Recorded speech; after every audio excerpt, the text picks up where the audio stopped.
دعاة إلى الحق لسنا طغاة ولسنا مع الذل نرضى الحياة كراما حيينا ونحيا كرام ونبغي الكرامات حتى الممات ولسنا دعاة لسفك الدماء ولا أن نخاطر بالأبرياء ولا أن نهدد أمن البلاد لديني وأرضي جميع الولاء تعالوا إلى الخير يا مسلمون تعالوا إلى نجاح دنيا ودين تعالوا إلى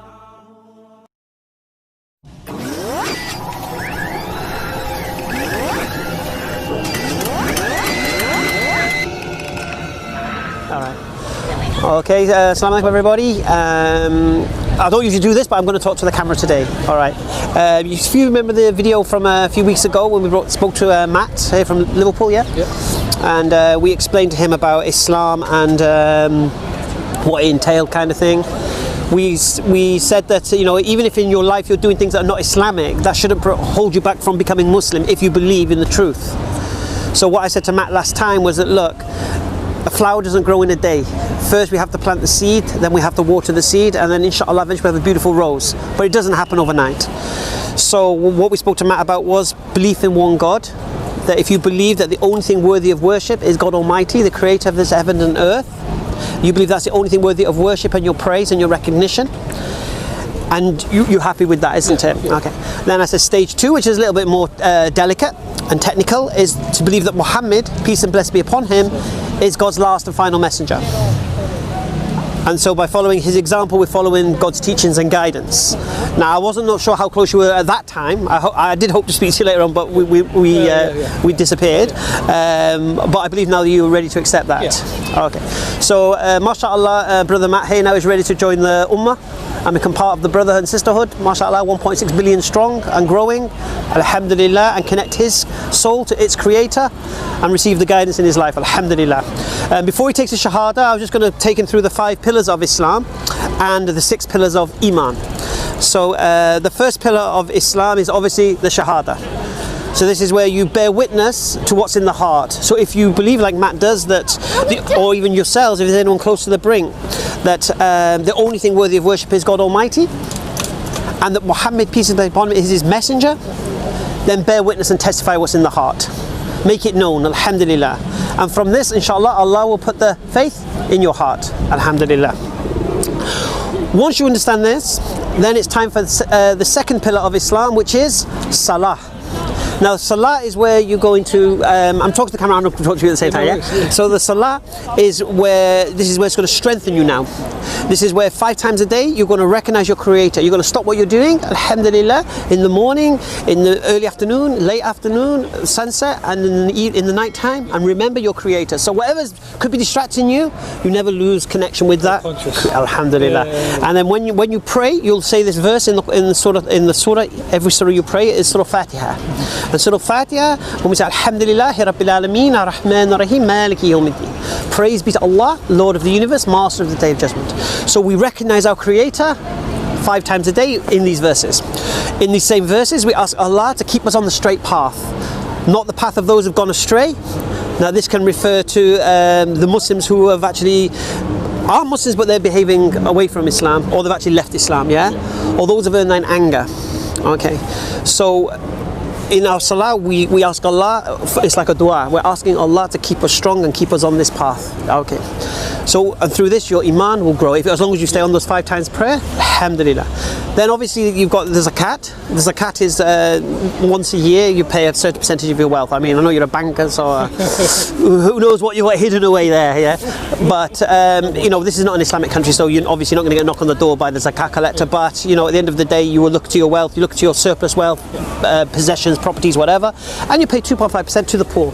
Now this is not charity in the sense of, oh, you're doing anyone a favour. The poor are doing you the favour. Yeah? Yeah, Allahu Akbar, because you see you've read it, alhamdulillah. The zakah is what's going to purify your wealth, alhamdulillah. Then we have, and get ready, it's coming, just at the right time, we have Ramadan.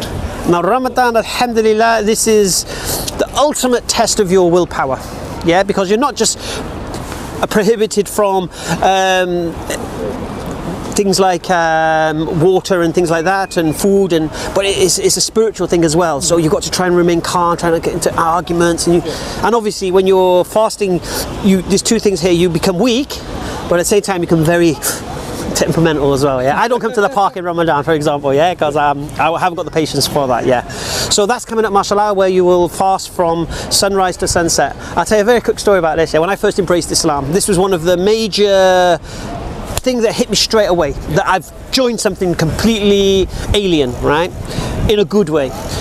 Before I was a Muslim, I used to play pub Sunday football, right, and then after the match, 12 o'clock, go back to the pub, and a big plates of sandwiches would come out, yeah, cheese, ham, this, whatever, big plates, 3 big silver trays, and they would come out and they'd go on these tables, and then what would happen, the alpha male would get his lion's share, and his boys would get the first pick, innit? And then you try and get some whatever. But there was a hierarchy and everyone's scrambling to get these sandwiches.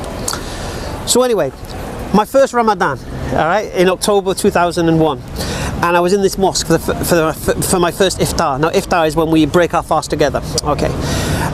And everyone in this room now has not eaten all day, right? No one's eaten all day. And I'm sat down, all this food is in front of me, and I'm thinking, gonna be quick here, right? Because in my experience, it's gonna go. Everyone's angry. There's so much food here, right? So I was waiting for the adhan, to end the fast. Anyway, when the adhan went, something happened that I'd never seen in my life. People started feeding the person next to them and across to them, pouring them drinks, breaking them a date, taking some water, giving it. Subhanallah. This is another level. Yeah, just this thing made me think, oh my, what have I joined, man? Subhanallah. This is like, I've never experienced this. This is true altruism. And remember, these people have eaten all day. Yeah, do you get me? So this for me was mind-boggling, the fast. So get ready for that. And I always say this, and I'm going to say this to the Muslims who don't fast as well, because, and even the non-Muslims, you'll never ever get that feeling that we have when we break our fast any other way, because you'll never have that willpower to resist the food, the drink, and all of these things. And at that moment, when that first date, that first sip of water touches your lips, you cannot get it any other way. So you're missing out anyway. Right, so that's the fasting, so get ready for that. And then the final one, which is to happen once in your lifetime, is the pilgrimage to Mecca, inshallah. Inshallah, I plan now to go next year. That's my plan, because it's coming the school holidays and I can, so alhamdulillah. So this is where you will go, make the journey to the house of Allah in Mecca. Alhamdulillah, you'll go to the Prophet's mosque in Medina. You'll go through all of the things that happened back in the day. Yeah, this is the ultimate, but you should aim to do this once in your lifetime. Yeah, the same time every year?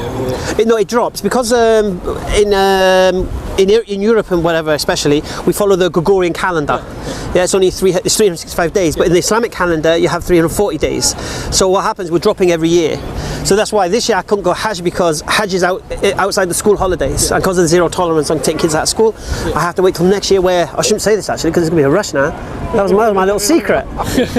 So next year, inshallah, we can take the kids to Morocco, we can leave them with family there, and then we can go and do our Hajj, me and the missus, alhamdulillah. That's the cunning plan.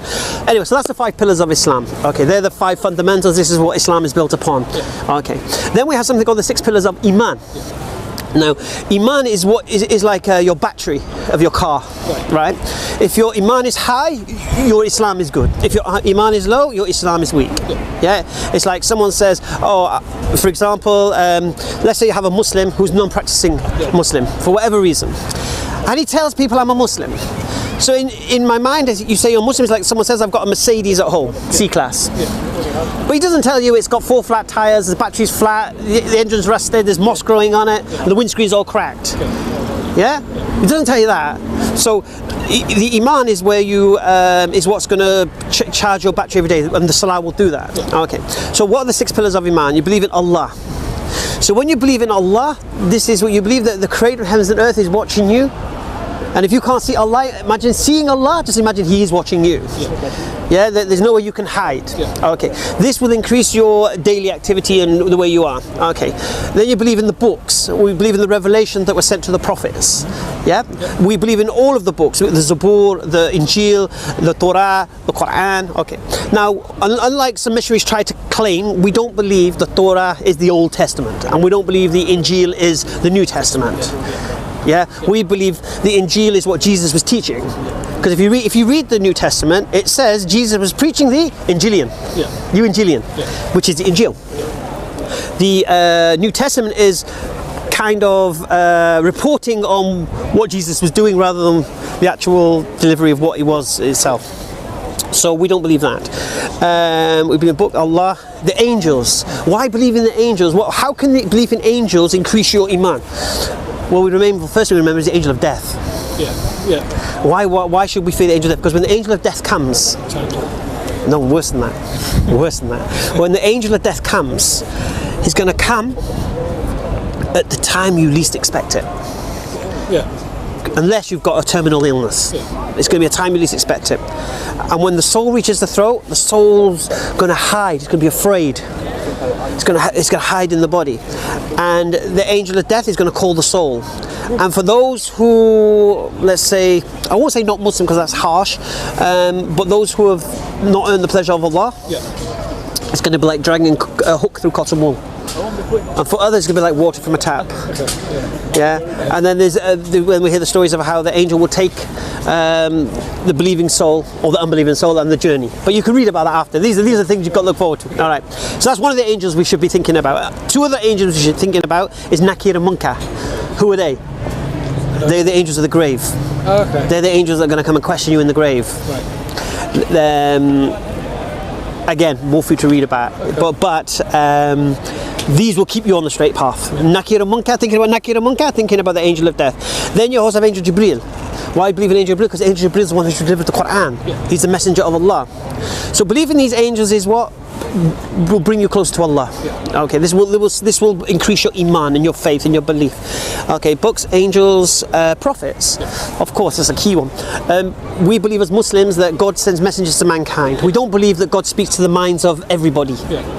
Because first thing, if God did that, then either each person will become an individual God with what they thought they heard, or this free will has gone and you've commanded everyone to be Muslim. The whole purpose of mankind is to choose to believe in the unseen. Allahu Akbar. Believe. There's no point God appearing in front of your face and there's no belief anymore. It's knowing. It's there. But the idea is to come to the conclusion through reflection, through contemplation. Not because if God, like I said, if God appeared to you and it was God and He appeared to every single person, then there's no free will anymore. Okay. So we believe in the prophets, because we believe in prophets, we believe in the previous religions that they original prophets. We believe in Moses. We believe in Abraham. It's not alien. A lot of Christians don't realize this. You know that. Missionaries know it, but a lot of hardcore Christians don't realize that we recognize Jesus as a mighty messenger of God, born of a virgin. We have no issue with that. And they don't reckon that we believe Noah built an ark. About Abraham having sacrificed his son, about Joseph in the well. We believe all of these things, alhamdulillah. So this shows a connection. So this shows this is not a new thing, this is the continuation. Exactly, alhamdulillah. So what have we done now? We've done Allah, books, angels, prophets, Day of Judgment. This is the key one. This is the thing that will really increase your iman. Why? Because whatever you think you can get away with, you're getting away with nothing in this world.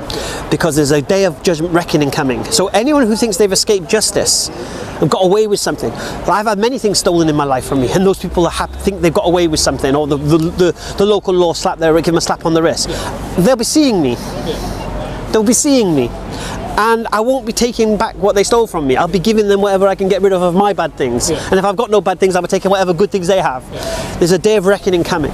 So when you bear this in mind, alhamdulillah, this will give you, when something calamitous happen to you, when theft, I'm not joking, when I have something, I'm a market trader, so I've had vans nicked, I've had this nicked, I've had that nicked. I just say it's in the safe. It's in the safe for the Day of Judgment. Because in the Day of Judgment, that safe is going to be open, and everything that I lost I'm not going to get it back, but what I'm saying is it will be reconciled. So that then keeps you on the straight path. Because if you were thinking of doing something, you know that you're not going to escape it. You can't con somebody out of money. and then run to the other side of the world, because you're going to die one day, and you're going to be held accountable for that. So that's the day of reckoning. And then the final one is qadar, destiny. This is to believe that alhamdulillah, there's a plan. Alhamdulillah. No, if you watch my convert story on the EF Dawah channel, if you watch when I got caught stealing when I was 15 years of age, just to clarify something.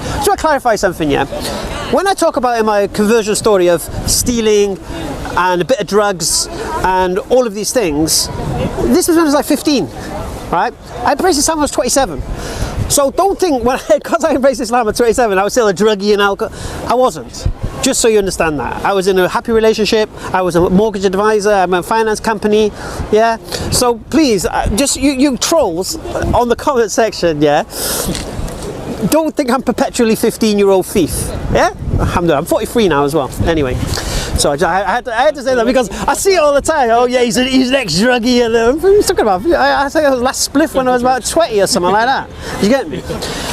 So anyway, so that's that. So qadar is that things happen for a reason, and we're like the police. There's no such thing as coincidence. When things happen, we look for the signs of Allah. Things happen, like for example, that market manager guy. From Scunthorpe. The first day he comes to work in my market, I'm there, and he's just been watching my videos. Alhamdulillah. And if you've seen the Facebook messages I get from around the world, mashallah, just from people accidentally catching it and seeing something, and alhamdulillah. So these are the 6 pillars of Iman. So, but this is what you spend the rest of your life doing anyway. And like we said, going back to what we last time we spoke about, your the habits and things like that. They will dissipate, because what will happen when you embrace Islam is that your value system will change. So what you thought was important in life will become the least important, and what you thought wasn't important will become the more. Allahu Akbar. It's amazing. Who thought prayer was important? Honestly, seriously, I'm going to football. I'm forgetting about my prayer. I wear my Maghrib Salah. What do you mean? Who cares? Now, mashallah, if football's on, we're going to pray Maghrib. If we're going somewhere, how are we going to pray our Salah? Straight away. I haven't never think that before. So your value system will change. So even something that you're clinging on to, that you think that I can never give up, you'll go. You know what I'm saying? Anyway, so you're ready to accept Islam, Alhamdulillah. Okay, so first of all we'll say it in Arabic, and then we'll say in... No, we'll do it nicely, don't worry. So raise your finger, right finger. Say Ashhadu an la ilaha illallah wa Ashhadu anna Muhammadan Rasulullah. Say, I bear witness that none has the right to be worshipped but Allah. And I bear witness that Muhammad is his last and final messenger. Allahu Akbar. Thank you. Welcome to Brotherhood. Honestly, seriously, mashallah. Alhamdulillah. Seriously, welcome. Alhamdulillah. Embrace the brother, mashallah. Alhamdulillah. Anas is smiling. Alhamdulillah. Thank you very much. Thank you. Thank you very much. Thank you. No, thank you very much. So what happens now, Thank you very much. Thank you. Now your journey's begun. And like the Chinese say, the 1,000-mile journey begins with the first step. And like I said, a flower doesn't grow in a day, so don't worry about these things. But the key now for you is to learn your salah. This is the key now. This is why I said to you about your local masjid. Don't worry about that. Just go there and just learn how to pray. And we'll connect you up anyway through the WhatsApp groups and stuff. So any questions, any support you need, we're there for you, inshallah. All right. Thank you.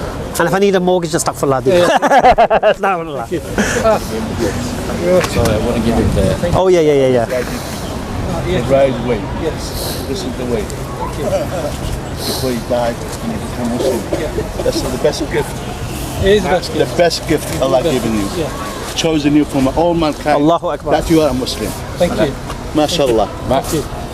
May Allah guide you on straight on that path, and then take it easy. How are you doing, Kalam? All right? Take it easy. You good? Good. Worship Allah. Nothing else. That's it. And have a knowledge. Without knowledge, you cannot survive.